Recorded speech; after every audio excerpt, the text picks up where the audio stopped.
주식 농부님들 반갑습니다. 추세와 수급에 따른 추석입니다. 오늘 분석할 종목은 메리츠 금융지주입니다. 종목 분석에 앞서서 구독, 좋아요, 댓글, 알림 설정까지 해두시면 저희 기를 받아서 주식 투자가 대박 나실 겁니다. 더불어 사단의 인기 동영상과 재생 목록이 많이 못 온 사람도 있으니 투자에 참고하시기 바랍니다. 요즘에 날씨가 이렇게 황사도 끼고 날씨도 막 추웠다가 더웠다가 막 그러니까 한겨울 됐다가 막 늦봄 됐다 그러다 보니까 상당히 지금 요즘에 조금 건강에 좀 전반적으로 조금 별로 안 좋습니다. 여러분들도 건강에 유의하시기 바랍니다. 최근에 나왔던 리포트 제목입니다. 주주환원 시대의 선두주자라는 제목입니다. 동사는 예상 손익 상향에 따라 주주환원 규모가 확대가 예상되고 있다. 주주환원 정책의 명확성 등을 감안하면 금융업종 탑픽으로 계속 유지한다. 당장의 주주환원에 있어 장애 요인 제한적으로 메리츠 화재도 현재 기준에서는 타 손보사와 마찬가지로 매년 배당 가능 이익은 우하향하는 것으로 추정되고 있다. 다만 배당 규모가 더 큰 데 비해서는 양호한데 투자 손익의 비중이 더 큰 데다가 낮은 자보 비중 덕에 손익 감소 영향이 적고 법정 준비금 신규 적립 속도도 상대적으로 낮기 때문이다.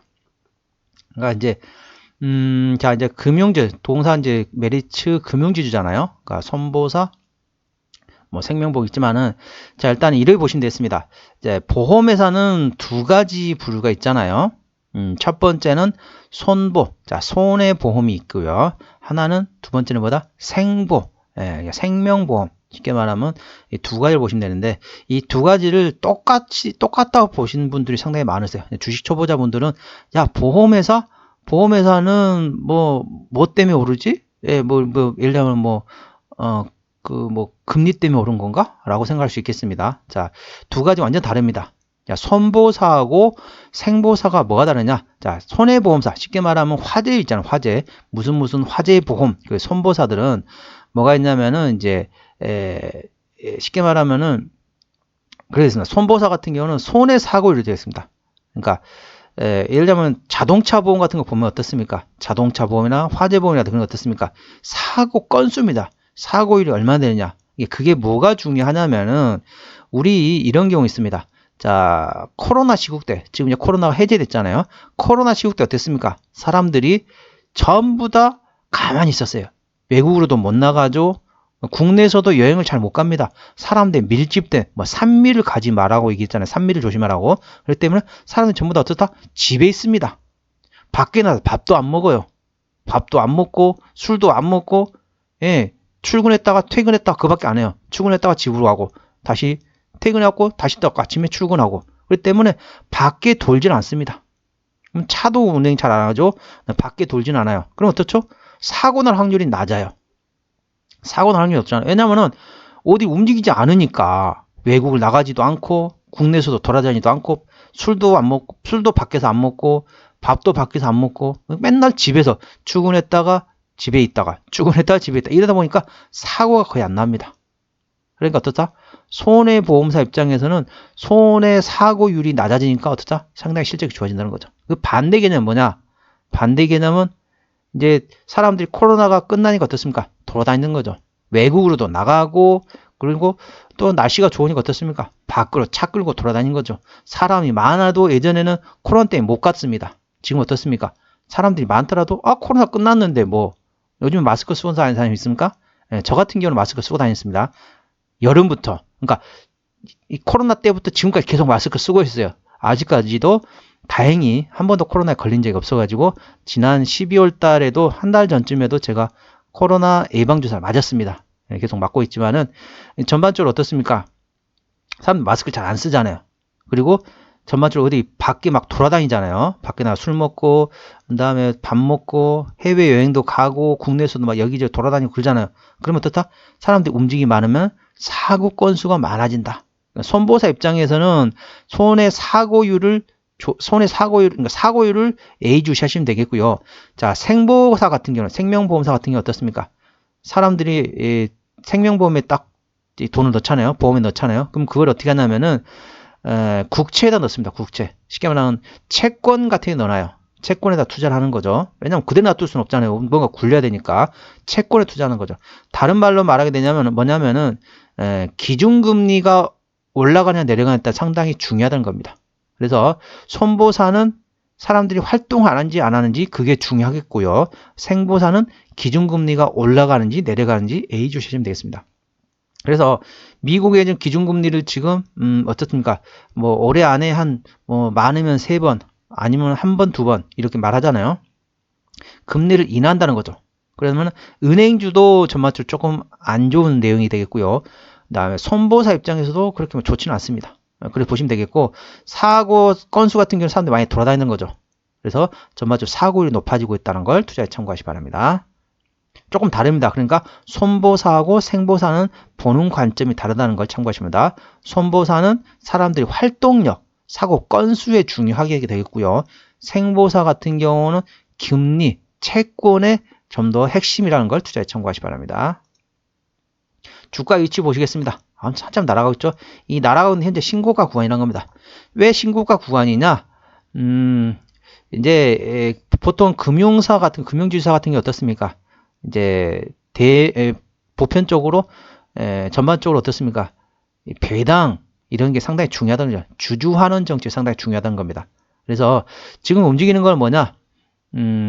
회사에 자사주를 매입한 거를 소각을 했습니다.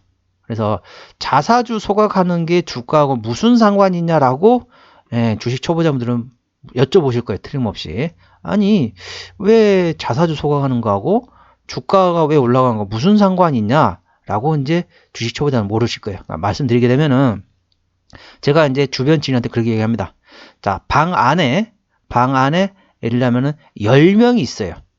10명이 있는데 10명이 있는 방에다가 빵을 10개를 나눠줍니다. 그럼 어떻죠? 한 사람당 빵을 한 개씩 먹을 수가 있어요. 빵을 한 사람 한 개씩 먹을 수 있습니다. 그러니까 여기서 말하는 사람 수라는 거는 주식 수라고 보시면 되겠습니다. 주식 수. 그리고 빵이라는 거는 실적이라고 보시면 되겠습니다. 쉽게 말하면 영업이익, 당기순이익, 실적이라고 보시면 되겠습니다. 그래서 10명한테 빵을 10개 주면 한 사람당 빵을 한 개씩 먹을 수 있습니다. 그런데 여기서 사람 5명이 야, 너 무슨 일 있대? 야, 5명 나와봐. 라고 한 거예요. 방 안에 5명이 있습니다. 근데 5명인데 똑같이 빵을 10개를 줍니다. 그럼 어떻죠? 빵을 10명이 있을 때는 한 사람당 한 개씩밖에 못 먹었는데 5명이 있으니까 한 사람당 빵을 2개 먹을 수 있다는 거죠. 그만큼 주식 수가 감소하면은 그만큼 EPS가 올라간다고 보시면 돼요. 그러니까 EPS라는 건 이제 한 사람당 먹는 빵의 개수라고 생각하시면 되겠습니다. 그래서 사람 수가 줄어들면은 똑같은 빵을 주면은 한 사람당 먹는 빵의 개수가 늘어난다는 거죠. 그 말은 뭐다? EPS가 올라가면은 PER이 떨어진다. 이해되실지 모르겠습니다. 주식 초보자분들은. 자, 사람 수는 주식 수. 그러니까, 이제, 자사주를 소각하겠다는 게 뭐냐면은, 자사주를, 왜냐면은, 기존에 있던 이 유통 물량의 주식을 자사주 사요. 그리고 그 자사주를 없애버립니다. 불태워버립니다. 그러면 총 주식 수가 그만큼 감소하게 되는 거죠. 주식 수가 감소하니까 어떻다? 방 안에 있는 사람 수가 감소한다 보시면 되겠습니다. 그만큼 빵의 개수, 즉, EPS가 올라가니까 한 사람당 빵에 먹는 개수가 많아지니까 어떻다? 밸류에이션은 훨씬 싸진다. 저평가 상태로 보인다는 걸 투자에 참고하십니다. 이해되실지 모르겠어요. 주식 초보자분들은. 아무튼 그러다 보니까 자사주 소각이 상당히 좋습니다. 물론 배당 주는 것도 좋아요. 배당 주는 것도 좋지만 배당을 주는 것보다 자사주 소각이 훨씬 더 주주 환원 정책이라는 걸 투자에 참고하시기 바랍니다. 그러면서 주가가 최근 급등하고 있는 상태라고 보시면 되겠습니다. 신고가 구간이기 때문에 어떻게 해야 된다? 5일선 대응하시면 되겠습니다. 5일선은 종가상 이탈 시 절반 정리, 그 다음날 시가에 회복하지 못한다면 나머지도 정리. 현재 5일선 같은 경우는 대략적으로 위치가 64,500원 정도 되네요. 64,500원 정도의 5일선이 있기 때문에 5일선은 종가상 이탈 시 절반 차익 실현, 그 다음에 시가에 회복하지 못한다면 나머지도 차익 실현. 물론 당연히 신고 구간이니까 손해보신 분은 없겠죠. 다 수익 구간입니다. 그렇기 때문에 5일선 이탈 시 절반, 종가상 이탈 시 절반 정리, 그 다음 시가 회복하지 못하면 나머지 정리 참고하시고요. 자, 지지대 말씀드리겠습니다. 1차 지지대 63,000원, 2차 지지대 59,000원, 3차 지지대 54,000원, 4차 지지대 48,000원이라는 걸 투자에 참고하시기 바랍니다. 시간이 좀 많이 흘러가서 빨리빨리 진행하도록 하겠습니다. 자, 수급 보시겠습니다. 외국인 한 달 동안 24,000주를 팔았습니다. 전반적으로 최근에 외국인은 차익 실현하고 있다 보시면 되겠습니다. 기관은 한 달 동안 19만 1000주를 샀는데 계속 사고 있죠. 기관은 계속 사고 외국인은 계속 팔면서 현재 손바뀜이 나오고 있다 보시면 되겠습니다. 현재 금투 사고 있죠. 자, 보험 같은 경우는 현재 사고 있습니다. 투신 사고 있고 연기금 사고 있고 사모펀드는 팔고 있습니다. 그래서 사모펀드를 제외한 나머지 금투, 투신, 연기금 위주로 이 종목은 사고 있다. 참고하시고요. 이 종목은 기관이 핸들링하고 있기 때문에 자, 금투, 보험, 투신을 예의주시하시면 되겠습니다. 투자에 참고하시 기 바랍니다. 신용비는 0.26%, 상당히 낮죠. 좋습니다. 최대 주주 지분율 보겠습니다. 최대 주주 지분율은 48.3%를 가지고 있습니다. 그래서 동사의 시총을 볼까요? 시총이 13조 9천억대입니다. 13조 9천억. 코스피 1위부터 100위까지를 시장에서는 대형주로 분류하고 있습니다. 그러면 시가총액 100위가 대략적으로 얼마냐? 3조 원 정도 되겠습니다. 3조 원 조금 안 되는데 3조 원 정도 된다고 보시면은 어쩌다 현재 이 종목은 대형주로 분류되고 있습니다. 그래서 최대 주주 지분율이 20% 이상이면 된다고 말씀드리고 있는데 동사는 48% 가지고 있기 때문에 책임 경영 확인 차원에서는 아주 좋습니다. 국민연금에서도 7%대 지분을 가지고 있다는 걸 투자에 참고하시기 바랍니다. 자, 무한회사다. 금융지주사입니다. 자, 뭐가 있냐? 자, 회사로는 메리츠 화재, 그리고 메리츠 증권, 메리츠 자산운용, 메리츠 대체투자운용 등의 자회사를 가지고 있다. 그래서 메리츠 화재하고 메리츠 증권 지분율을 100%로서 완전자에서 편입하고 순이익의 50% 달하는 주주 환원 정책을 발표했다. 이런 내용도 있다는 걸 투자에 참고하시기 바랍니다. 자, 실적 보시겠습니다. 매출액 같은 경우는 22년도에 2조 9천억 원대에서 23년도에 3조 8천억 원대까지 증가하고 24년도에 다시 2조 6천억 원대까지 약간 감소합니다. 자, 영업이익 같은 경우는 22년도에 2조 2천억 원대에서 23년도에 2조 9천억 원대, 24년도에는 3조 원대까지 계속 외형 성장은 약간 지지부진해졌지만은 어쩌다 실제로 실속은 괜찮다고 보시면 되겠습니다. 당기순이익은 22년도에 1조 6,400억 원대에서 23년도에 2조 2천억 원대, 24년도는 2조 3천억 원대라는 걸 투자에 참고하시기 바랍니다. 자, 분기 실적 보시게 되면은 자, 영업이익 기준으로 1분기 때 8,100억 원대에서 23년 2분기 때 7,800억 원대, 23년 3분기 때 8,300억 원대, 4분기는 5,700억 원대까지 나온다 보시면 되겠습니다. 자, 22년도에 4분기의 실적 영업이익은 1,300억 적자였거든요. 23년 4분기 때는 5천억 원대까지 계속 잘 나오고 있다 보시면 되겠고, 자, 23년도 1분기 때 8,100억 원대에서 24년 1분기 때 7,600억 원대 약간 감소합니다. 그리고 23년 2분기 때 7,800억 원대에서 24년 2분기 때 7,400억 원대가 약간 감소한다. 그러니까 실적이 약간 감소한다는 거 보니까 차익 실현할 수 있는 위치가 이제 다가왔다. 보시면 되겠습니다. 투자에 참고하시기 바랍니다. 자, 부채비율 같은 경우는 874%, 유보율은 4,700%가 넘기 때문에 부채비율 같은 경우는 금융지주사 보니까 어떻습니까? 돈으로 장사하는 회사다 보니까 부채비율은 큰 의미가 없어요. 왜냐면 돈으로 장사하는 회사인데 돈이 모자랄 수가 있을까요? 그럴 리가 없겠죠. 그렇기 때문에 전반적으로 재무적으로는 뭐 일반적인 상태라고 하지만은 유상증자할 가능성은 거의 없습니다. 투자 참고하십니다. 그리고 영업이익률 같은 경우는 이게 좀 잘 모르겠습니다. 117%라 나왔는데 이게 좀 맞는지는 모르겠습니다. 영업이익률 24년 실적률 117%, 25년도에 116%란 걸 참고하시면 됩니다. 이게 좀 뭔가 좀 이상합니다. 아무튼 실적은 잘 나오고 있다 보시면 되겠죠. 자, EPS 기준으로 24년도에 11,300원대, 그리고 25년도에는 11,500원대라는 걸 참고하시고요. 자, BPS는 24년도에 49,274원, BPS 25년도에는 53,171원이 되어 있습니다. 자, 금융지주사 같은 경우는 PER로 밸류에이션 보는 게 아니라 PBR로 밸류에이션 본다는 걸 말씀드리고 있죠. 그래서 일반 제조업체들은 전부 다 어떻죠? 다 PER로 보는 거고, 쉽게 말하면 돈으로 장사하는 회사, 금융회사, 쉽게 말하면 그러니까 금융회사 뭐가 있습니까? 은행, 그다음에 보험, 증권, 이런 금융회사 같은 경우는 PBR로 밸류에이션 본다는 걸 참고하시기 바랍니다. 그러니까 대략적으로 5만 원, 자, 24년 실적 기준으로 5만 원, 25년 실적으로 5만 3천 원이라는 걸 참고하시기 바랍니다. 한번 밸류에이션 볼게요. 자, 5만 원이면 현재 6만 8천 원이거든요. PBR로 1.4배, 1.4배, 1.3배, 1.3배, 1.4배 수준 정도가 현재 24년 실적 기준이고요. 25년 실적 기준 53,000원이거든요. 53,000원이면은 현재 그 정도 수준입니다. 그러니까 대략적으로 한 배 반 내외가 되겠습니다. 그러면 적정 밸류에이션 얼마냐? PER 한 배, PB 한 배에서 2배 수준이 적정 주가입니다. 현재는 PBR 한 1.5배 내외이기 때문에 어쨌다? 적정 밸류에이션 중에 있다 보시면 되겠습니다. 주가를 보시게 되면은 38,000원에서 68,000원까지 상당히 많이 올랐습니다. 그럼에도 불구하고 현재는 딱 적정 밸류에이션 안에 있다는 걸 투자에 참고하시기 바랍니다. 자, 어디서 실적 나오는지 보시도록 하겠습니다. 시간이 좀 많이 흘러갔네요. 빨리빨리 진행하도록 하겠습니다.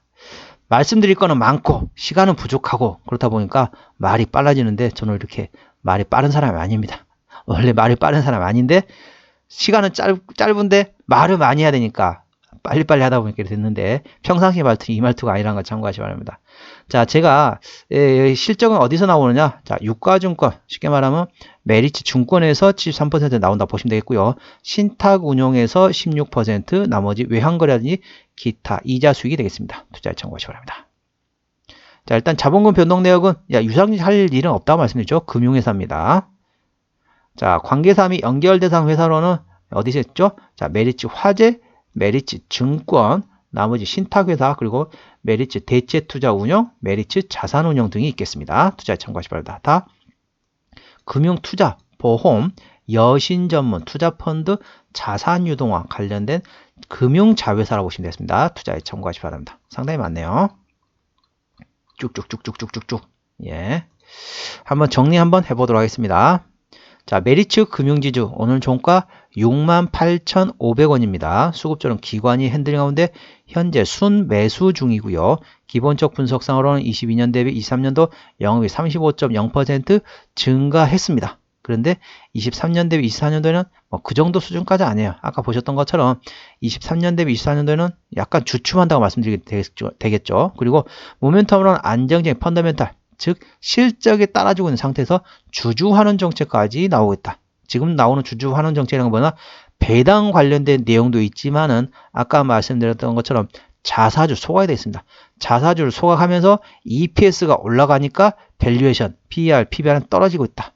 투자에 참고하시기 바랍니다. 추세적으로 보시게 되면 차트 추세는 79.2이기 때문에 과열권까지는 이미 도달했고요. 수급 추세는 88.2이기 때문에 이미 과열권에 들어갔습니다. 목표 주가는 자 5일선 대응하시면 되겠습니다. 종가상 이탈 시 절반 정리, 그 다음에 시가에 회복하지 못한다면 나머지도 정리 참고하시고 여기서 차익 실현하시고 여기서 지금 손절로 되어 있는데 재매수 위치라고 보시면 되겠습니다. 1차는 59,000원, 2차는 54,000원이라는 걸 투자에 참고하시기 바랍니다. 오늘은 메리츠 금융지주에 대한 종목 분석이었고요. 구독, 좋아요, 댓글, 알림 설정까지 해두시면 저희 기운을 받아서 주식 투자가 대박 나실 겁니다. 더불어 사단의 인기 동영상과 재생봉독에 많이 본 동영상도 있으니 투자에 참고하시기 바랍니다. 이상 추세와 수급에 달인 추석이었습니다. 감사합니다.